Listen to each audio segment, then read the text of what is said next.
untuk zona selanjutnya kan Deka mental ke arah mereka, tapi lihat dari arah school kali ini cukup banyak tim yang beradu, bahkan di dalam schoolnya ada dua tim yang berbeda yang mengisi area yang sama. Dimana kita bakal dari Sultan, dari Kaltara coba bertempur, tapi Kelvin dalam posisi knockout. Cukup banyak player main knockout juga kali ini, mulai berjatuhan player demi player dari berbagai provinsi. Dan lihat zona kelima shiftingnya menuju ke arah bagian open field, hanya rumah garasi dan juga tempat yang tadi didapatkan oleh Kalimantan yang bisa untuk mendapatkan titiknya kali ini. Namun dari Jawa Tengah juga ditembak dari bagian jauh, ter-takedown oleh Sultan. Jambi dan juga Kaltara masih fight. Sementara Sulawesi Utara yang tadi masuk ke komponnya KBB justru harus pulang ke lobby terlebih dahulu. Ya, sudah bakal kini 12 tim tersisa, 42 player masih live. Dari cukup banyak tim sudah mulai kehilangan member-member mereka. Dari tim Kalsel, dari Malut sudah memiliki 4 elimination dan bahkan masih juga punya 4 member mereka bertahan. Tapi dari tim Kaltara dalam posisi yang cukup sulit juga, karena sekarang mereka ada tepat di luar area zona. Dan kalau kita lihat dari elimination fit, sebagaimana tadi Wolfie udah ungkapkan, KBB dengan luasnya playstyle mereka ini bisa menaik down tidak hanya Sulut, JKT pun tadi ter-take down satu player yaitu dari Jakarta. Dan kali ini Jambi ketika mulai bergerak, Kaltara yang memang sedari awal melakukan defensif di bagian luar dari school ini memberikan knockdown karena Yudi, menyisakan Reza dan Zidan sebagai two last man standing dari Jambi kali ini. Betul, dari Kaltara menyebarkan 2 titik berbeda juga. Kali ini bakal coba nge-HBD. Sultan keluar dari pertahanan dan menembakkan seorang Reza dan sekaligus juga mengamankan poin pertama bagi tim Kaltara. Dari Sultan bahkan ke atas juga nge-backup teman-temannya, tapi di luar area school. Yudi tertumbangkan juga dan langsung dipulangkan ke arah lobby, sedangkan dari Riau langsung kehilangan 2 member mereka. Inilah efek domino yang gua katakan tadi, ketika tidak ada perang di bagian awal di zona kelima. Lihat seluruh tembakan terjadi, crossfire terjadi di seluruh penjuru dari bagian map. Bahkan kali ini lihat smoke yang hanya menjadi pembatas di bagian tengah. Kalbar berdekatan dengan Jawa Tengah, Nate dilempar ke arah bagian depan dan Jawa Tengah di sana tinggal menyisakan Rio dengan sangat low HP. Bahkan Salman belum melihat juga. What a play dari Rio di titik tersebut, dan tembakan tidak henti-henti, knockdown terjadi di seluruh daerah. Dan bahkan DKI Jakarta, Jason juga dipulangkan ke lobby, Jambi pun pulang ke lobby. Betul, 11 tim tersisa dan 31 tim masih alive dengan zona yang berpindah ke arah open field. Kita bakalan pertempuran semakin panas lagi karena tidak banyak tempat untuk bertahan, tidak banyak tempat untuk menahan posisi mereka. Perang harus dilaksanakan oleh mayoritas tim. Betul, dan banyak sekali tim yang sudah mulai pincang. Jawa Tengah, Riau, Jakarta, Bengkulu pun juga Kalimantan Barat hanya menyisakan 2-1 orang. Namun Maluku juga ketika berusaha pick off ke arah bagian depan, Maluku Utara, derby Maluku kembali lagi terjadi dan keduanya memiliki 3 active player. Namun gerbek kali ini coba dibangun oleh Maluku Utara, mencari mengganti ke arah FPP, tembakan ke arah bagian depan, ada ADS juga tembakan ke arah bagian depan. Namun Maluku justru yang bisa membalikkan keadaan. Namun Nate juga dilemparkan ke arah bagian depan, trade terjadi, masuk ke arah bagian dalam dan ternyata revive-nya di luar masih dicari oleh Syahrul. Dan ada revive di dalam sebuah bilik, tembakan ke arah bagian depan, cross control terjadi, front shot-nya luar biasa, mencari yang kedua dalam sebuah kompon, tembakan ke kiri, orangnya di bagian kanan, tidak berhasil dari Maluku Utara untuk membersihkan kompon tersebut, Flo. Betul, tapi Syahrul membuka kesempatan juga bagi teman-teman yang datang kali ini untuk meng-clear tim Maluku. What a nice chance yang dibangun oleh seorang Syahrul. Dan lihat dari Pijar dalam posisi knockout, tidak banyak yang bisa dilakukan, tapi KBB tadi yang menyebar dengan sangat baik sekarang sudah meng-clear semua lawan di area dia.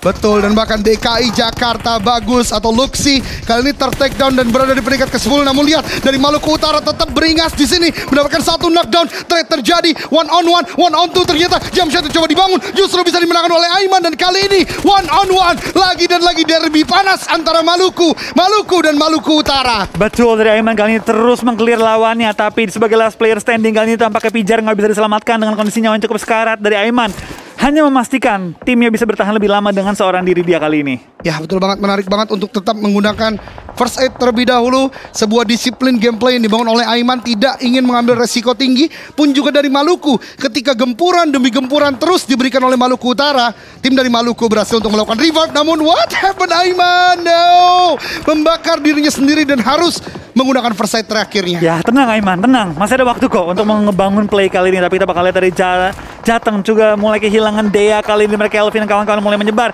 KBB dari luar area zona masuk ke arah compound dari tim Papua. What a nice rotation dari tim KBB kali ini. Kepulauan Bangka Belitung ketika terseok-seok di Erangel pertama kali ini benar-benar dapat temponya, benar-benar dapat momentumnya dan bahkan mendapatkan zona kali ini. Namun di tempat lain, derby Kalimantan juga terjadi. Dari Kaltara melemparkan Nate ke arah bagian depan, Jawa Tengah dipulangkan ke lobby, ada spray juga dari Sultan ke arah bagian depan. Ini benar-benar sedang mencari posisi letak dari lawan-lawannya dan mencoba take down. Dan bahkan ada gerakan juga untuk melakukan 360 vision ke arah lawan-lawan di sekitarnya. Lihat semua yang dilempar oleh semua tim, benar-benar membutakan vision dari lawan-lawan lainnya. Sekarang dari Sultan, dari tim Kaltara juga perlu bertahan, tapi dari ledakan kendaraan dilakukan juga oleh seorang Ariski dan langsung menumbangkan lawan-lawannya. Sedang kita bakal lihat kali ini juga dari tim Kalsel masih bertahan, tapi bom yang begitu tepat dilempar oleh lawannya membuat Kaltara mengantongi 10 poin eliminasi. Kaltara benar-benar panas kali ini, bahkan Bengkulu juga tidak bisa bertahan. 12 kali ini sudah dibukukan dan revive sebentar lagi bisa untuk dilakukan, dan ini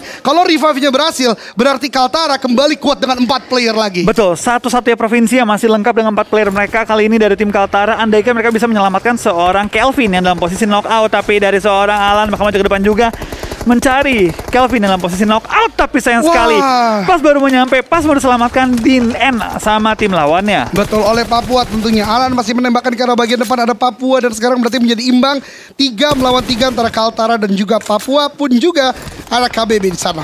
Betul, kita bakal lihat dari tim Kaltara tampaknya Alan dan kawan-kawan perlu berhati-hati kali ini. Tidak boleh terlalu terbuka juga karena posisi dari tim Papua enak banget. Tapi KBB lagi-lagi gue terpukau dengan rotasi mereka. Begitu rapi mereka bisa masuk ke arah zona tanpa kehilangan satupun player tambahan lagi. Ya betul banget, dan kali ini Papua masih memberikan pressure demi pressure ke arah bagian Kaltara yang ada di bagian selatan. Bahkan tidak hanya tembakan, utility juga, dan itu dia Sultan memberikan sebuah dari temannya sendiri, mungkin maksudnya melempar smoke. Tapi ternyata yang tersisa hanya Nate saja. Atau kepental. Betul, bisa jadi kepental juga. Karena tadi banyak kejadian sedari awal game ini berlangsung. Betul, tapi kita bakal lihat tampaknya dari Kalsel juga menemukan seorang Geovan menyisakan Sultan dari Kaltara. Seorang diri bertahan dalam upaya menumbangkan tim Kalsel kali ini. Betul, ada Predict Fire tadi ditembakkan ke arah bagian depan untuk mencari di manakah Kalimantan Selatan berada. Namun Kalimantan Selatan sepertinya masih ada gerakan melemparkan Nate, dan itu dia Sultan terkena damage yang pertama. Udah cukup low HP, dan Nate yang kedua meratakan Kaltara. Pulang ke lobby top 3 kali ini Papua, KBB, dan juga Kalimantan Selatan. Betul, tapi perhatikan KBB dari tidak membuka satupun tembakan ke arah lawan yang membuat mungkin dari tim Papua bahkan tidak menyadari adanya keberadaan tim KBB. Masih ada 3 player lagi. Betul, tapi yang menarik di sini Flo, di mana zonanya menuju ke arah bagian open field dan ketiganya belum aman. Smoke sudah mulai di pop out untuk menjadikan tempat mereka berlindung nantinya. Ray dan kawan-kawan dari Papua diunggulkan secara vision. KBB udah mulai touchdown di bagian tengah dengan vehicle yang dimiliki, dan lihat Kelvin masuk ke dalam smoke untuk mengamati dengan TPP 360 visionnya. Namun Nate-nya connect, Kelvin low HP, Nate kedua lempar, dan Kelvin dalam bahaya. Bertahankah di sana? Masih bertahan dan bahkan sudah menggunakan first aid juga untuk Kelvin yang ada di tengah-tengah lapangan, coba membangun jalur untuk teman-temannya nyambung kembali. Tapi lihat sekarang dari tim KBB, mereka tahu bahwa ini mau nggak mau dari tim Papua harus maju ke depan, dan mereka terus menahan tim Papua agar tidak bisa melaju ke arah zona. Betul, ini ada trade knock yang terjadi antara sesama tim, dalam artian tim-tim yang berada di bagian late game, 2 active player untuk masing-masing tim kali ini. Namun Rai di sini dari Papua benar-benar tercerdik, masih mendapatkan sebuah high ground, tembakan ke arah bagian depan. Andriano ter-take down, menjadikan last man standing saja dari KBB kali ini. Seorang Vincent dari Kalsel mengamati titik ini dan bahkan memberikan knockdown ke arah bagian atas, berarti menandakan dari bagian Papua tidak ada lagi yang kontrol bagian atas. KBB rata, dan 2 tim tersisa Kalimantan Selatan melawan Papua. Betul, 2 lawan 3 kalian dari tim Kalsel. Sayang sekali mereka tidak bisa menggunakan momentumnya untuk coba langsung maju ketika lagi 2 lawan 1. Sekarang 2 lawan 2, tampaknya dari Rai juga tidak akan diselamatkan, mungkin karena zona sudah mulai mepet juga. Ya, betul sekali, dan ini bisa menjadi calm before the storm karena keduanya tidak ingin terlalu terburu-buru. Masih ada 22 detik, namun kalau kita perhatikan zona mungkin cenderung condong ke arah bagian Kalimantan Selatan, dan yang dilakukan oleh Ariski pun juga Syahid kali ini cukup cerdik, yaitu membagi 2 vision untuk setidaknya ada split fire yang bisa dilakukan ke arah Papua nantinya ketika masuk ke arah daerah tersebut. Betul, kan dari tim Papua pasti keluar cuma dari 2 angle. Kalau vaulting dari arah depan, kalau pakai mobil keluar dari gerbang. Jadi mereka sudah siap untuk langsung spray ke arah tim Papua apapun pilihannya. Ya betul sekali, dan itu dia mobil dari bagian gerbang sudah mulai keluar. Hati-hati terlindas dari Syahid, masih bisa untuk ngacir terlebih dahulu, dan ternyata satu orang yang turun tersebut justru bisa memberikan sebuah knockdown, dan bahkan akhirnya Papua mendapatkan winner Chicken Dinner. Ya, si game ketiga kali ini lagi-lagi WWCD yang berbeda. Kali ini oleh tim Papua yang langsung mendapatkan WWCD yang berharga di game kita e-wrangle kedua.